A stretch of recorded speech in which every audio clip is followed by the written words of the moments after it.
आदिवासी संस्कृति में किसी भी शुभ कार्य की शुरुआत प्रकृति और संगीत के देवताओं को याद करके की जाती है। मनीषा की शादी की रस्मों का आगाज हो चुका है। सबसे पहले हमारे पारंपरिक वाद्य यंत्र ढोलकी और मांदल की विधि विधान से पूजा की जा रही है। माना जाता है कि इनकी थाप में हमारे पुरखों का आशीर्वाद बसता है।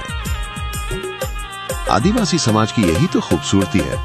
यहाँ कोई मेहमान नहीं होता, बल्कि हर ग्रामीण परिवार का सदस्य बनकर खुशियां बांटता है। इन अपनों की मौजूदगी ने इस शादी के आंगन में 4 चांद लगा दिए हैं। देखिए कैसे हमारे गांव के सयाने और बुजुर्ग अपना आशीर्वाद देने पहुंचे हैं, तो दूसरी तरफ नौजवानों की टोली शादी की व्यवस्थाओं को संभालने में कंधे से कंधा मिलाकर खड़ी है। पूजा के बाद बारी आती है भाईचारे की।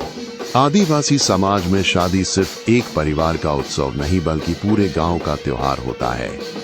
गांव के सभी छोटे बड़े लोगों को बुलाकर उल्की देने का रिवाज निभाया जा रहा है। ये रस्म आपसी प्रेम और एकता का प्रतीक है, जहां पूरा गांव मिलकर शादी की जिम्मेदारी संभालता है। देखिए, गांव के सभी बड़े बुजुर्ग आज यहाँ पधारे हैं।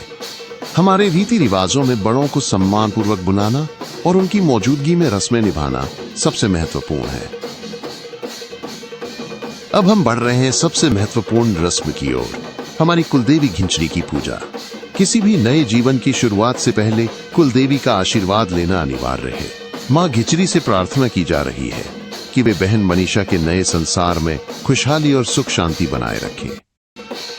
घर की खुशहाली और बहन मनीषा के सुखद भविष्य के लिए मैं पूरी श्रद्धा के साथ माता से आशीर्वाद मांग रहा हूं। जैसे जैसे शाम ढलती है, गायने के कार्यक्रम की तैयारी शुरू हो जाती है। आवश्यक वस्तुएं मंगवाई गई हैं और अब महिलाएं घर की चौखट पर बैठकर पारंपरिक गीत गा रही हैं। ये गीत सिर्फ संगीत नहीं, बल्कि हमारे इतिहास और संस्कारों की गाथा है। ये रस्म पूरी रात चलती है, जहां गीतों के माध्यम से खुशियां बांटी जाती हैं। रात गहराने के साथ ही अब शुरू हो चुका है गायने का सबसे खास सिलसिला। हमारे आदिवासी रीति रिवाजों में यह माना जाता है कि कोई भी खुशी तब तक पूरी नहीं होती जब तक हमारे पुरखे और पूर्वज उसमें शामिल ना हो।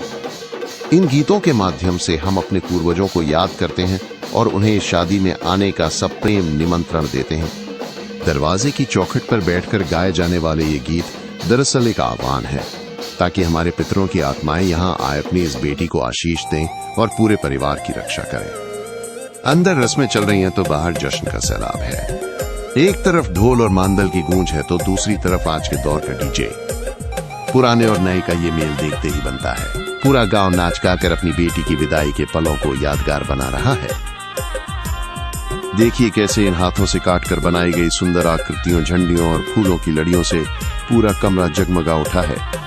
आदिवासी गांवों में अक्सर परिवार के युवा और बच्चे मिलकर घंटों की मेहनत से ये कागज की सजावट तैयार करते हैं। ये रंगीन कागज न केवल उत्सव के माहौल को जीवंत बनाते हैं, बल्कि हमारी